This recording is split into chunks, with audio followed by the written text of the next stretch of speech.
Hello, and again, welcome to Bit Depth. I'm Santiago Ramones. Across from me is... Trevor Lindley.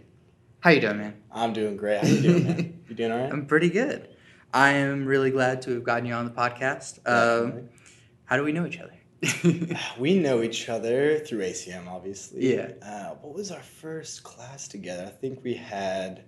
Was that Nick Clay, maybe? Was that tax class we Yeah, had? maybe. Yeah. I think so. Yeah, I think I met you through there, and then we met in Rob Derrick's class. Post-production. Yes, yeah. That's great. And then you played drums for me on my Yeah, demo. of course. Yeah, that was awesome. And which is out right now, right? One of the tracks is out, One and of the then tracks.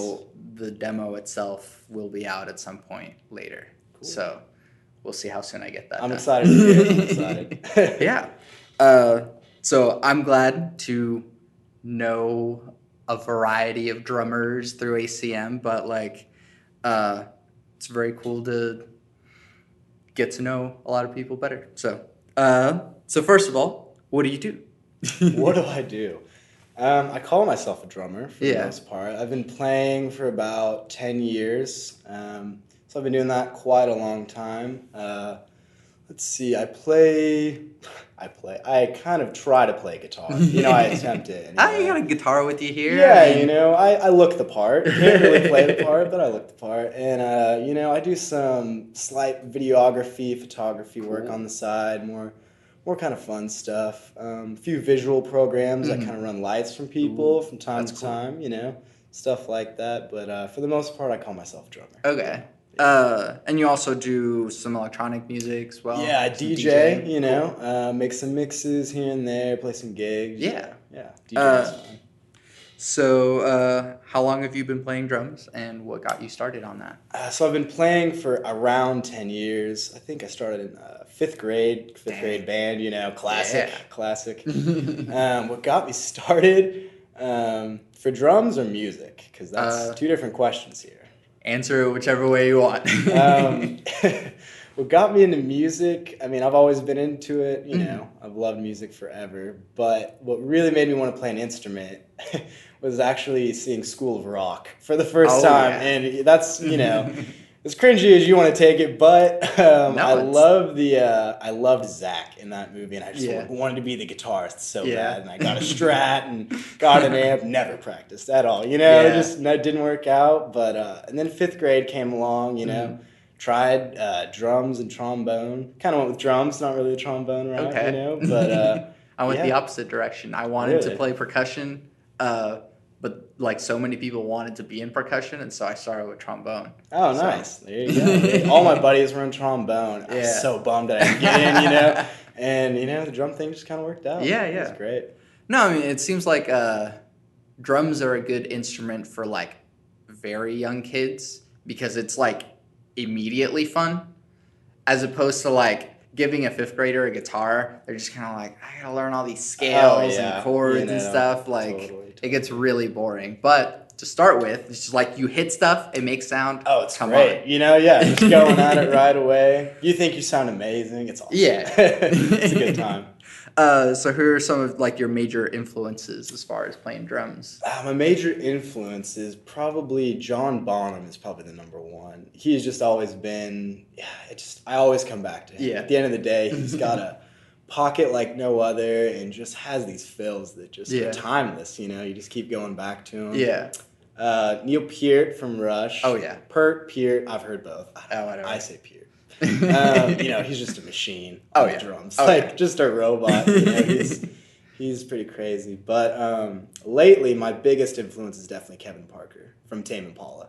Okay. He is just unreal. I still been meaning to listen to Tame Impala. You haven't listened to Tame Impala? Yeah, oh, man. I'll show you some stuff. It'll be awesome. But I love him. He does some really cool effects with his drums that kind of developed his own voice, which is kind of what I'm wanting to do in that area, and has some DJ effects in his songs too with the drums. He does some really cool stuff anyway.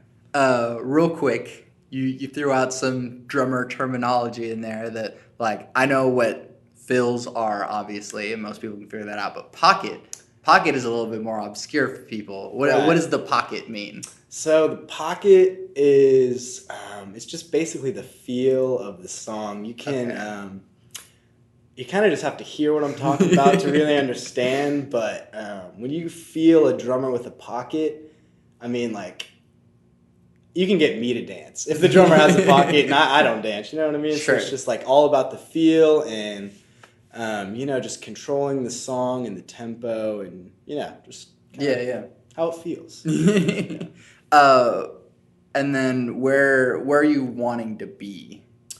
Right now, I've kind of started working in the studio just a little bit here and there, recording drums, which is a big step for me. I've always just been the player, Sure. the drummer at live gigs, shows and all that stuff. But now I'm starting studio work, and that's definitely attractive to me. And I love the different techniques and, just going and recording and all that stuff. But right now, I see myself as a touring drummer maybe in the next 5 years for a band, maybe try to do a small tour or something like that. And maybe session musician later on in life for teaching lessons and stuff like that. Yeah.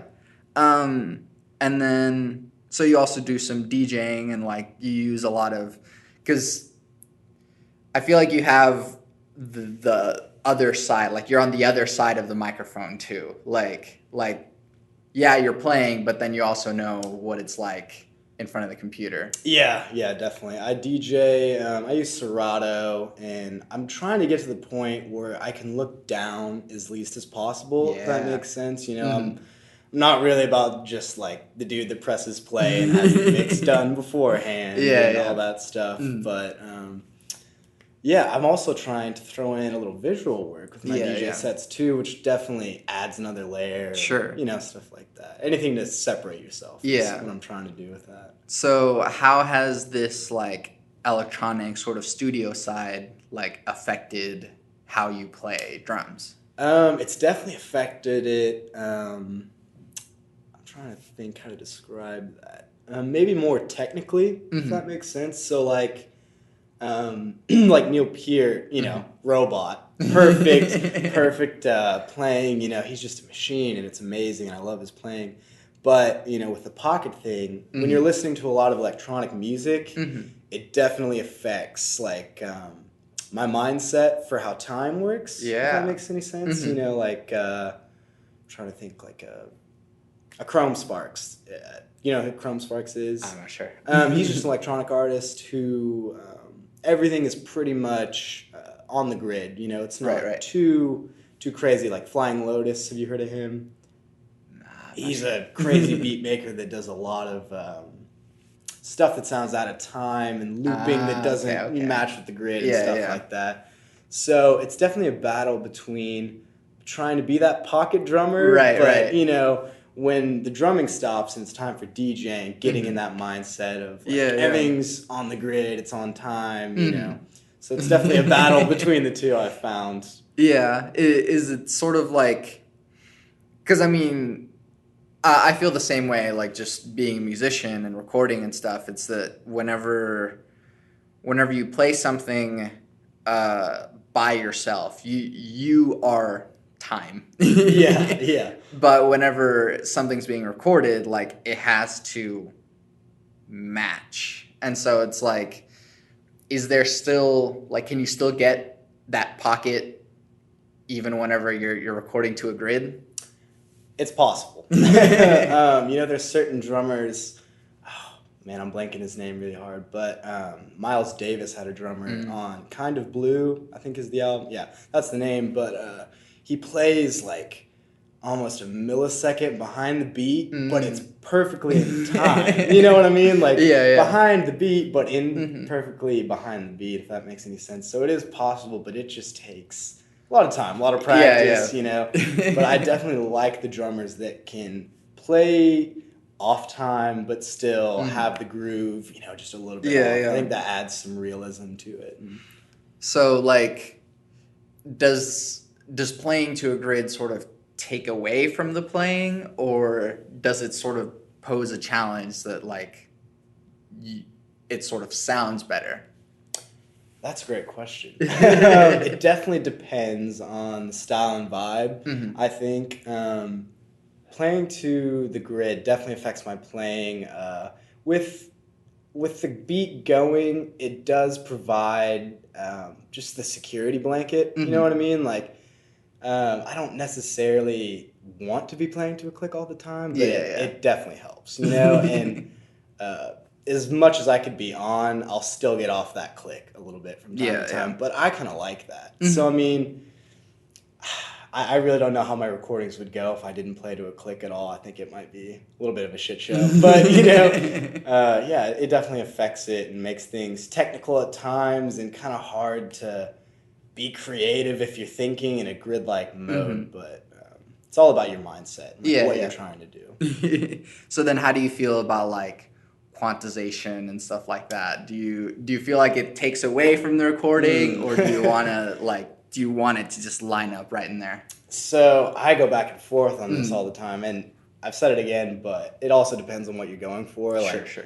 Tame Impala's early stuff, not super on the grid. It is chopped up with the drums a lot, but I kind of like the offbeat feel. I like the mistakes. I like the real part of the music. Like, they were in the booth, whether they did it in one take or not. They still did that, but other times, like, some music just needs that grid. You know what I'm talking about? And there's nothing wrong with a time and place for that at all. Yeah. And, like, I love stacking drums and getting cool sounds and, you know, stuff like that. So I think it really just depends on, you know, the style and everything you're going for. But I do love the mistakes. I think that's going to come back too. You know, some bands are already kind of doing that. Mike DeMarco kind of does that. I don't know if you listen to him, but...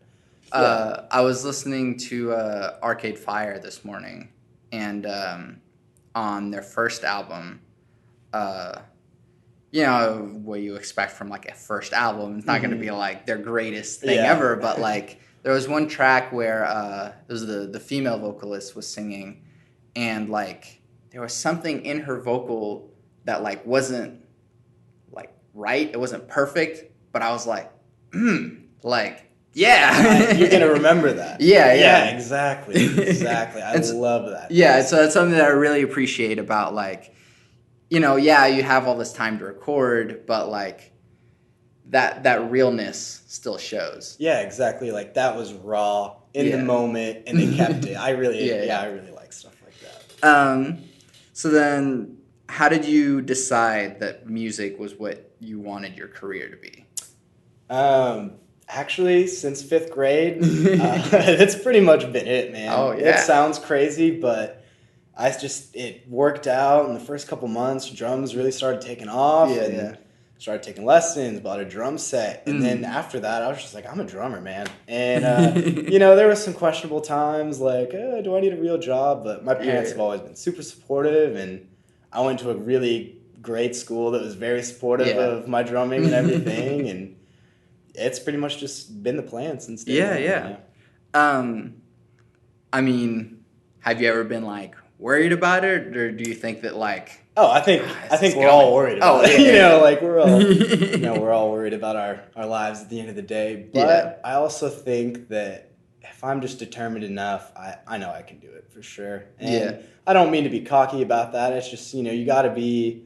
You have to go all in if you're going to do it, in my opinion. And... I may not be, like, a touring drummer or anything else, or, you know, 6 people might know me, but as long as I get to drum and just, you know, live off of that, doing music, that's basically all I care about. Yeah. And that's what's really great about having ACM here, is that you, like, it's not just like a pipe dream sort of, like, if I just, like, play the drums, play my heart out, then maybe I'll just make it. But, like, you know... They give you the tools here to really do something with it.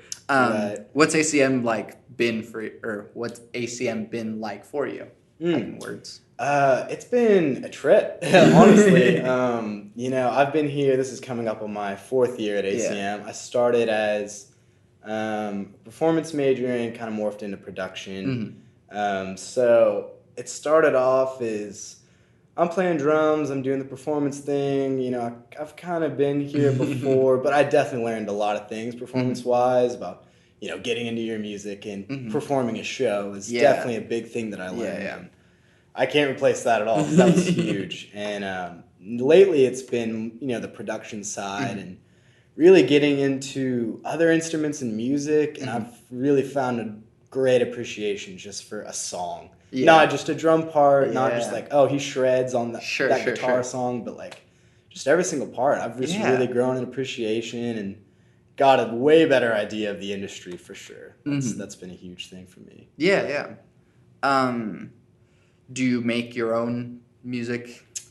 I do. Not really listenable at the moment. It's in the process, but I've gotten into chill wave music, kind of like washed out, Tori Moy, stuff like that, and definitely inspiring. So I'm trying to make some lo-fi 80s, kind of just figuring stuff out. But sure, it's a long ways away from being released anyway. Is that kind of like one of your goals as an artist, or would you rather sort of be a drummer? So I think down the road, I'm thinking maybe like 5 to 10 years from now, realistically, maybe I could put out some original content and stuff like that. But definitely drumming is my my goal and my main focus right now. And when I get in a room with other people, I just, it just starts flowing right there. Everything works great. But I think maybe just further down the line, I need more practice with guitar and working on synths and, melodies and all that kind of stuff. And that's kind of, it extends to the idea of like collaboration and that whenever you're making stuff yourself, like it's kind of easy to just kind of get wrapped up in like the specifics of everything, but whenever you're playing with a group or just like one other person, that sort of click happens. And so what's sort of been the balance for you with like collaboration or just making stuff yourself? I'm a huge fan of collaboration. Like I would much rather collaborate than work with myself, but it's just I haven't really met a whole lot of people in the similar thing, so that's kind of why I went my own route trying to make that. But collaboration for me, I totally agree. It's just one of the biggest things, and working with people and having that spark happen is just like one of the best things ever. It's awesome. And that's something I felt whenever you were playing on my tracks is that like it's one thing to write a song and kind of imagine what it's going to be like, but then for someone to actually play it down and like actually hear it all come together is something else. And it really, like, even though like I was just like writing the songs and just sort of you were playing on them, like it was collaborative for me to just be able to hear an actual drum part on it. Yeah, definitely. And you get to see people put their own flair on things, no matter how subtle or major that is. But I love that. And that's something that I could really hear too, is that there was stuff that you did that was so right that I didn't even know was supposed to be right in the song. Okay, that's cool. Does that make sense? Sure.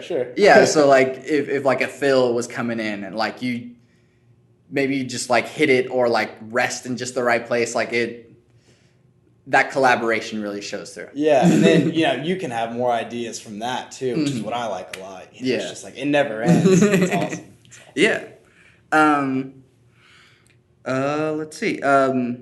Have you implemented sort of like a technology hybrid kit in sort of what you want to play? That is the goal. Anyway, I'm kind of waiting to buy a Roland SPDSX drum pad that's kind of like a sampling. One of those big round black pads you can put samples on or triggers or loops or kind of whatever. That's definitely my next step. So in the process of saving up for that beast right now, but that'll be definitely the goal. And I've thought about doing DJ mixes with drums. That would be really cool. Again, I'm just waiting on that pad because it would be so much easier just to bring a couple things rather than my whole kit, DJ setup, laptop, visual setup, all that stuff. But I've definitely got some things in the works trying to figure out right now. Yeah, I'm excited to hear and see whatever that turns into. Switching gears a little bit. Obviously, the point where the podcast becomes a little bit deeper. Um, what role does spirituality have in your life?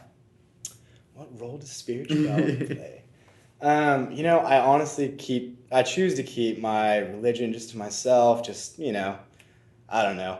Having it on the internet is a little scary to me anyway. But spirituality plays a role in my life. I just think it's beautiful, man. Like, no matter what side, it's just like I've met people from all across the board that are super hardcore Christian and super hardcore atheist, and they both have a beautiful look on life. Sure. You can just, it's how you see the world, in my opinion. You can choose to see the good or the bad, and, religion definitely kind of affects that sometimes, and how certain people view certain things, but I've just met some really, really nice people that are good on both sides.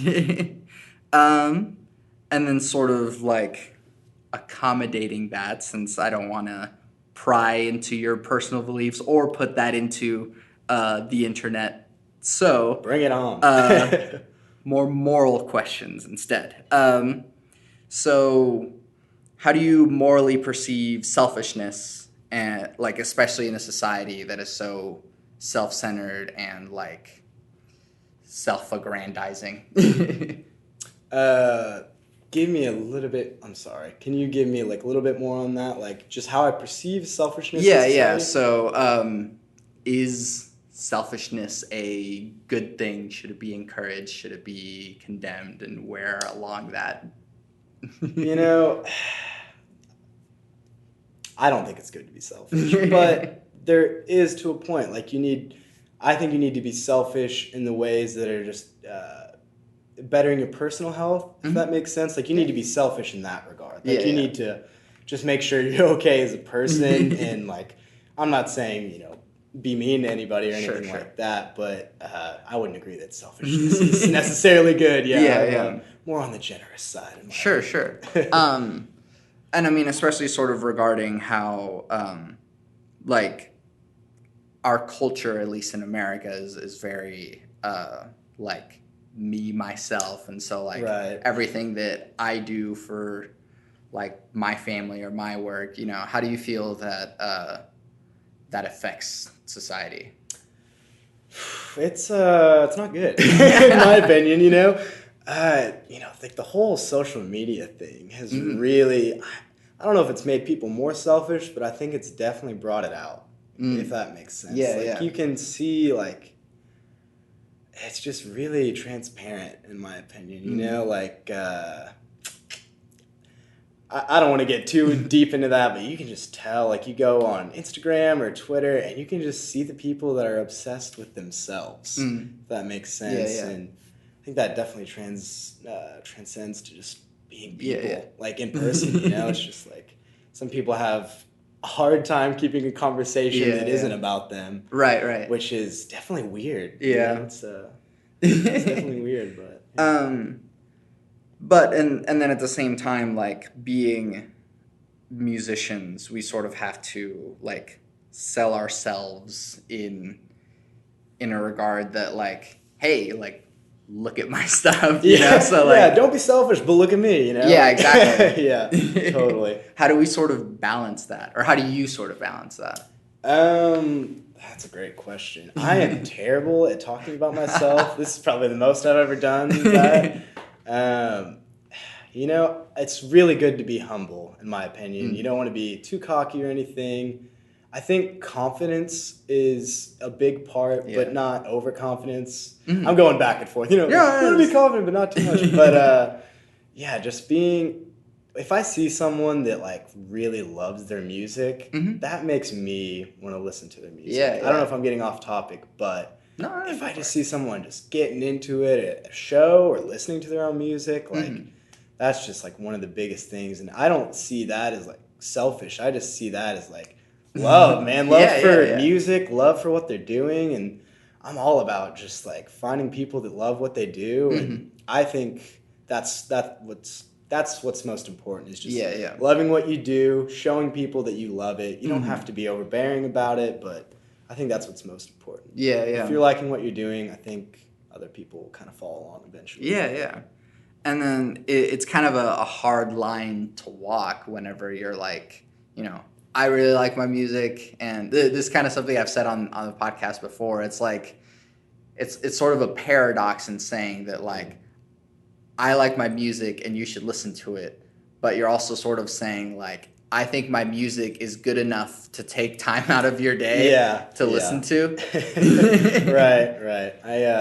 That's a hard one, man, because I've met those people that are like, bro, you listen to this track, it's so sick, and then you're sitting there like, okay, yeah, this is cool, dude, yeah, I like that one part, and you're just like, yeah, it's one of those things, but yeah.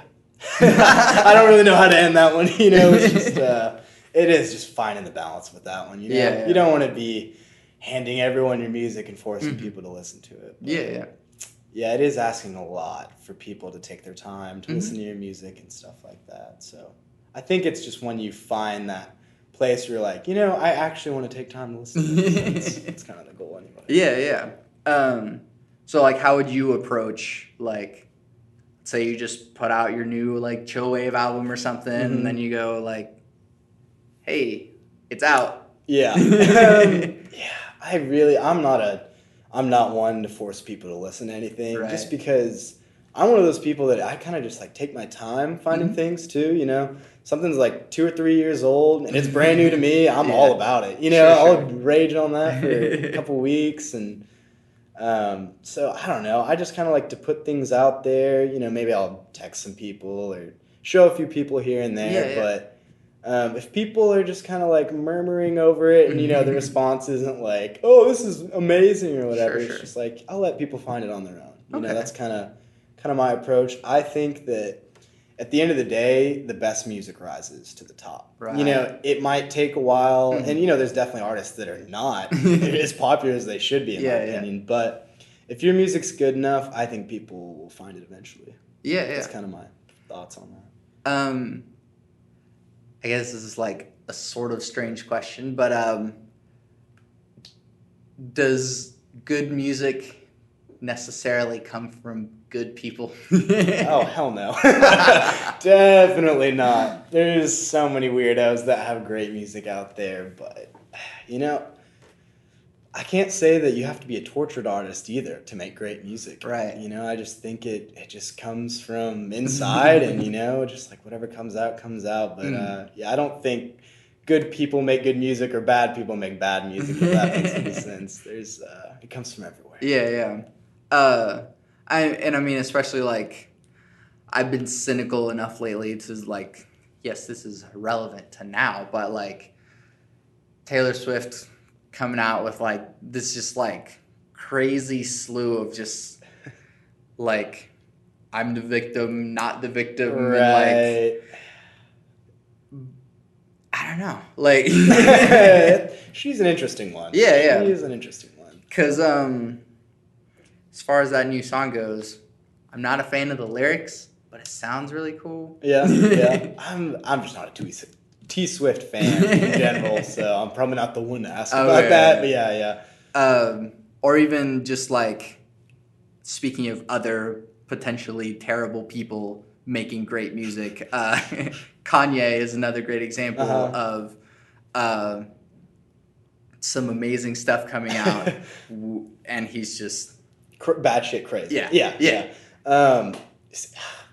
I go back and forth because it's like I don't want to support. Have you heard of XXX Tentacion? He's a rapper. I just butchered that. Sorry. Yeah, I have no idea how it's actually pronounced. But like I've seen him like he like beat his pregnant wife or something, and at that point I'm like, screw that dude. Like I'm never supporting his music at all. But on the Kanye level, like I love Kanye West. Like, oh man, he's the man, and people give me shit for it, and like, can you support that crazy dude? And I'm like, I'm not supporting like his actions. I'm just supporting his music. Yeah, and he's definitely an artist, and like he is one of those that definitely had some mental issues that just puts out amazing. Yeah. Like, he's ahead of our time. Sure. Like,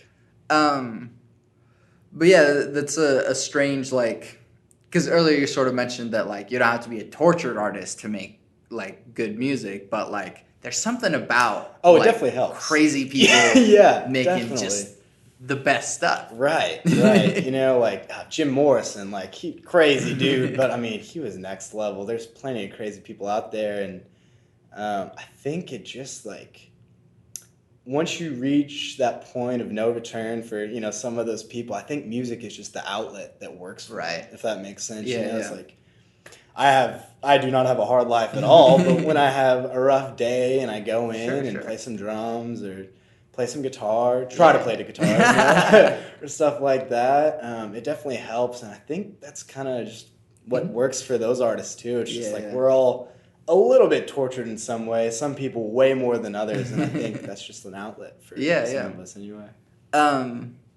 Like what do you think is a good ratio of crazy? A good ratio of crazy? Man, that is a great question. I think you need to have about at least 10% of like, I'm a little bit not normal, just 10% of reality. Let's say that. Sure.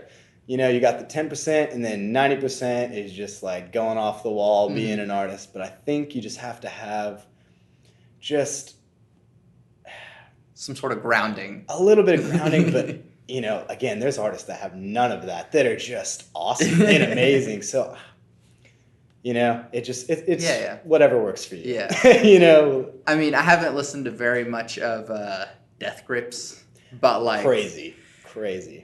I don't know, man. Yeah. Do you know MF Doom or anything? Not very much. He's I don't want to compare the two, but he's another kind of off the wall rapper that does some really, really cool, crazy stuff. And you know, it's just like, I also wonder, you know, those crazy artists that we hear about. Obviously, like Kanye, you know, he's crazy. Like he's got some psychological issues going on. But I also really like the idea of being a crazy artist. Sure. But while being a normal person. Like, you know, kind of having a stage persona. Like, I'm not saying that all artists do that at all, but I think it's a very cool thing to do. Well, there is sort of a level of, like, whenever you are playing music or something, like, some of that just comes out. Like, you know, I'm sure a lot of musicians are just perfectly like normal, like quiet people, and then the minute they get on stage, they game like over, you know, start doing front flips off of amps or something. Oh, it's crazy, you know. And then they get off the stage and they just, you know, like. Where's that come from?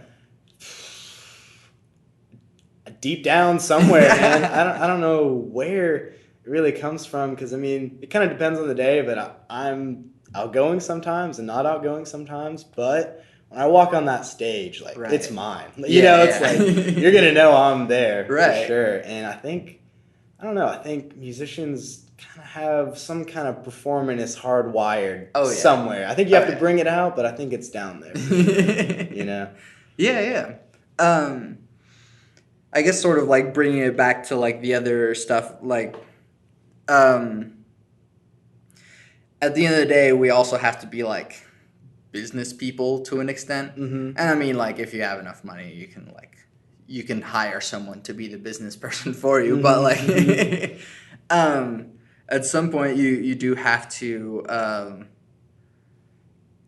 like, be a crazy musician and then also like try to make money off of it. Right. And that is probably the hardest part of being a musician, in my opinion, because it's, just, you want to go off the edge. You want to be the crazy guy that's just making all this cool music and doing all this stuff. But at the same time, you got to worry about taxes and, like, you know, all that shit. But it really is just about finding the balance. I think, you know, if you can just designate time, that's kind of what I've been trying to do is like, okay, I'm going to put at 30 minutes to an hour away. It's really going to suck. It's just going to be no fun at all, but just get it done and then worry about the music and just kind of let your mind go. Yeah.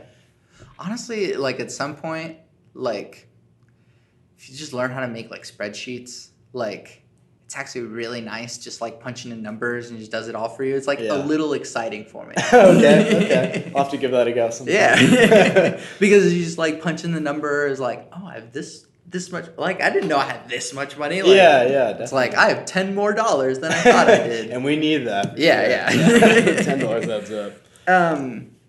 and then that sort of like extends to like um, we've seen some like shady business practices going on in like the music industry. There's the like age-old story of just like someone signing onto a record label and then just the record label just eats their soul, Oh basically. yeah, yeah, and then they're done in a couple of years or less. Yeah. How do you think the music industry is gonna move forward through that, in your opinion? Yeah, I've thought about this a lot, and I still have no idea. But yeah, I mean, streaming is taking over too, so that's just another thing to worry about and all that. I mean, honestly, I don't see streaming going away just because everyone just wants free music now, and once you give that to them, you can't really take it away. Sadly enough, I don't agree with it necessarily, but it's what it is nowadays. I do think there's cool labels out there. That Flying Lotus guy has his own label called Brain Feeder, and like Skrillex has a label, and artists are starting to make labels now. So I think maybe cool labels will kind of make like a comeback, and who aren't totally trying to screw over artists. But I think being just like indie and independent is almost kind of just the way to go now. I feel like that's just the only way to do it, and just putting your stuff on the internet for free is just kind of the way to go about it. Sadly enough. So then, how do you make art that is both like meaningful but also like marketable? Like, at what level do you go like, I don't like this necessarily, but I know that the kids like this or something? Yes. Do you make these sacrifices? I make those, should you? Right. That's a great question. I do make those sacrifices as of now, just because I'm trying to live and make money. I do that in my DJ sets a lot. It's always battling like, I love this, but is anybody else gonna like it? But so you're always sacrificing there. I think you have to make sacrifices for the better of the music, in my opinion. I don't know necessarily if that means making it more marketable. I think it's just whatever sounds best, which is probably not the most marketable part about it.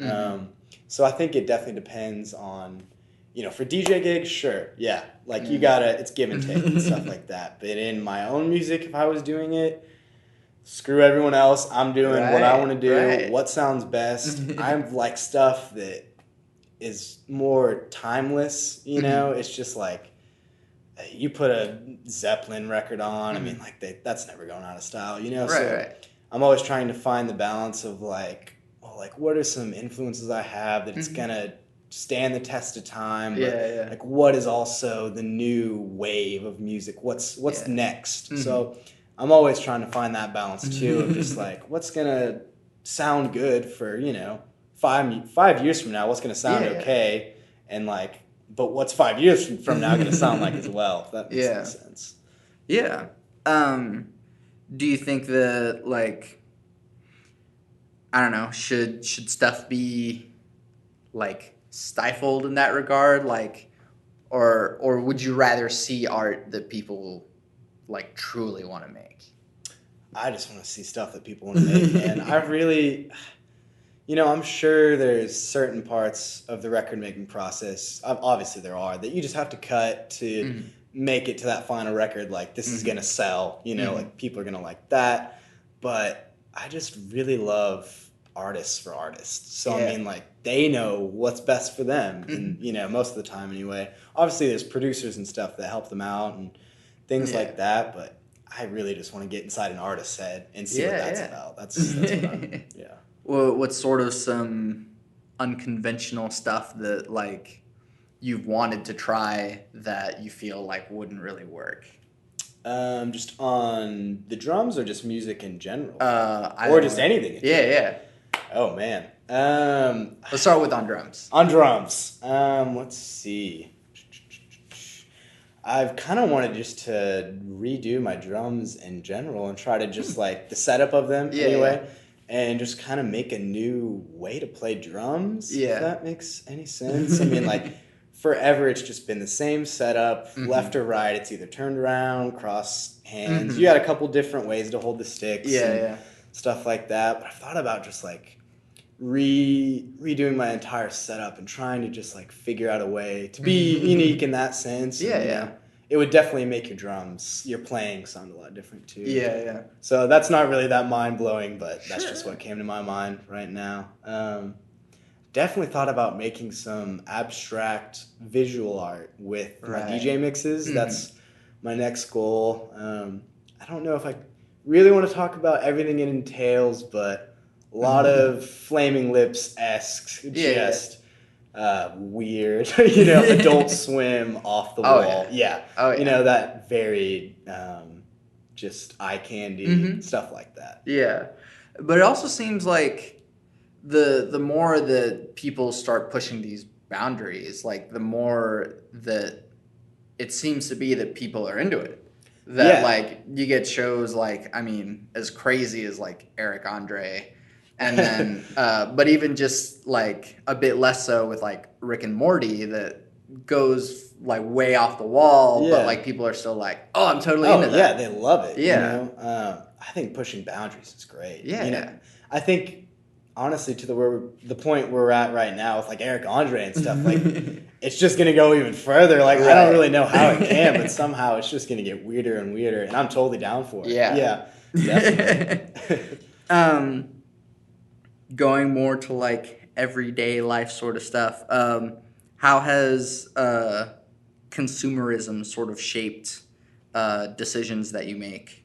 I feel like for you as a drummer, like you have to like keep up with the latest gear or even like in production too, like all this stuff is so expensive or whatever, but like money. Oh, and yeah. then Constantly shelling like out for new having gear. to get the right stuff. Right. I definitely went through a phase when I was just like trying to update everything and just get all the latest stuff. I definitely kind of got out of that mindset of getting the latest and greatest for certain things. Obviously you're going to get some certain gear in there. But honestly, I've been trying to decrease my setup a little bit, all of my stuff, What do I really use? What is useful? What tones do I like? What shells work the best and stuff like that. So I think... it's really hard to just like want the latest and greatest and everything like that. But when you have the gear that works for you, I think that's all you need. It's just like once you find your sound and everything, it's just like, whatever works for you. I would be remiss if I didn't ask about politics, Oh, especially politics. Nowadays.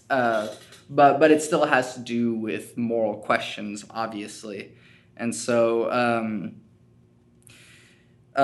here's something that I just keep harping on the podcast, and I don't know how you feel about it, but like being a brown dude that has to deal with the repercussions of what Nazis think, I also find that violence is just not justifiable.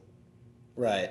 I've gone back and forth on the punching Nazis thing many times, and it's just a hard question because I don't think violence is the answer at all. I just in general, like they're gonna run someone over with a Dodge Challenger or whatever, and then just like I just don't think it's right to just start punching them in the face after that. Sure. Obviously, maybe if they were just full on shooting people down in the streets, maybe it's time to give them the old 1-2 to the face or something like that. But I really don't think violence is the answer either, man. I mean, you got to be able to just talk to people. And I think we've lost a lot of that, especially with my side, your side. We can't agree on anything because you're a red or a blue or anything else. Like, it's just, we've lost a lot of just communication skills. And obviously some of those Nazi dudes are just not going to understand ever. And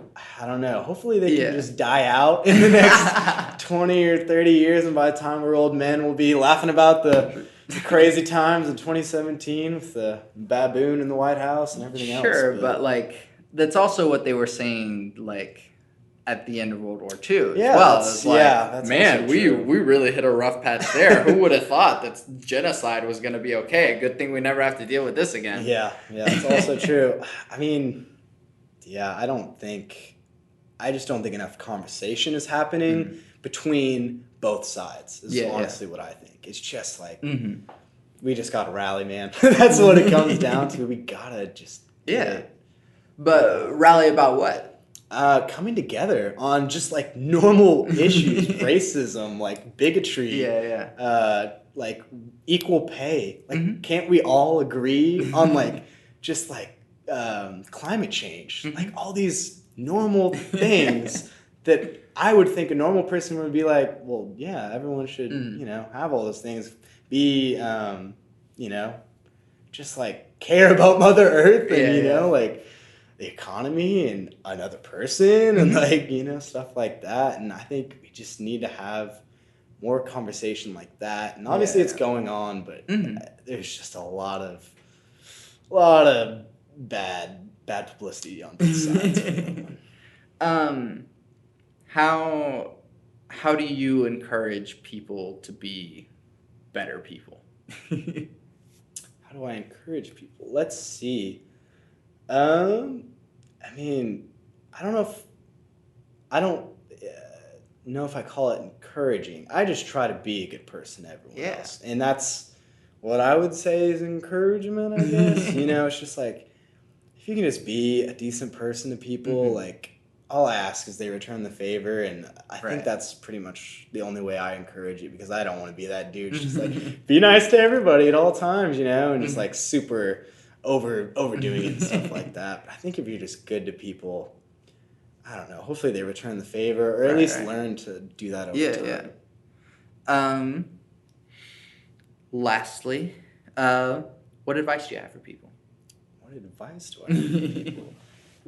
Basically, always be willing to learn. That's the one thing that I've really learned at ACM for sure. And I've just kind of just welded that over into life. It's just like, I don't know anything. Like, I think I know one thing, and then 2 days later, I'm just mind blown about the universe and music and whatever else. So I think just a willingness to be open-minded to things. You might not agree with it. You might not even think it's right, but I think you need to listen to people and just be willing to just change, maybe not your core values or who you are, but just be, accepting of other ideas. I think that's my advice, because, that's just what's most important, is just being open to things. Yeah. I like that a lot. Trevor, thank you for doing this with me. It's been a great time. Thanks for having me. Of course. Where can we find you and your things? You can find me on social media. Instagram is Trevor Lindley. My Twitter is Tweets by Trev with 2 V's. And I think you can find me on Facebook, but please don't. There's some embarrassing things on there. So please don't have me on Facebook. And then I guess I'll let people know whenever you put some music out. When something goes out there, I'll probably put it on YouTube. I think it's Trevor Lindley on YouTube, but that'll definitely be on my social media and stuff like that. And then whenever I put out my demo, I did a photo shoot yesterday, so I have some social media redesigning going on, but as soon as I get the artwork and stuff figured out, that will be out, and then you get to hear Trevor's drum playing. Hopefully it won't be marred by my terrible mixing. But, not at all. Not at all. But yeah, so we get to talk about a lot of drumming and stuff, but you'll actually get to hear it. But yeah, you know what? In fact, I might even just put a song in this podcast. Oh, all right.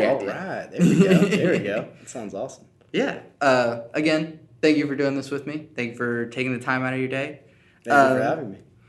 And I always end the podcast with, first, I guess I should say where my things are.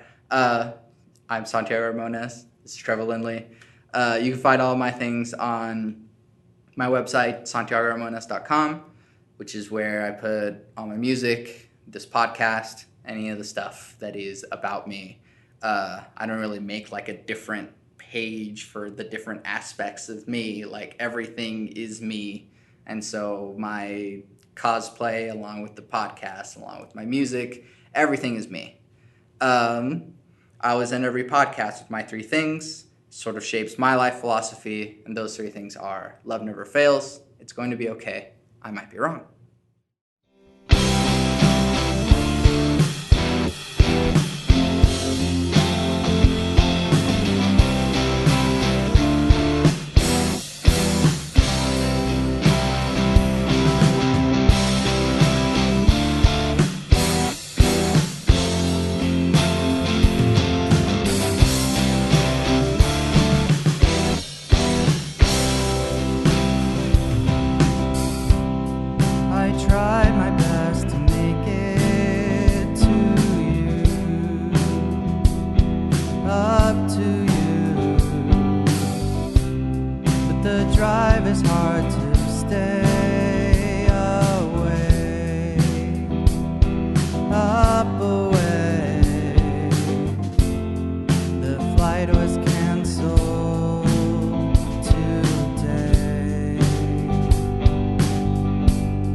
Broke out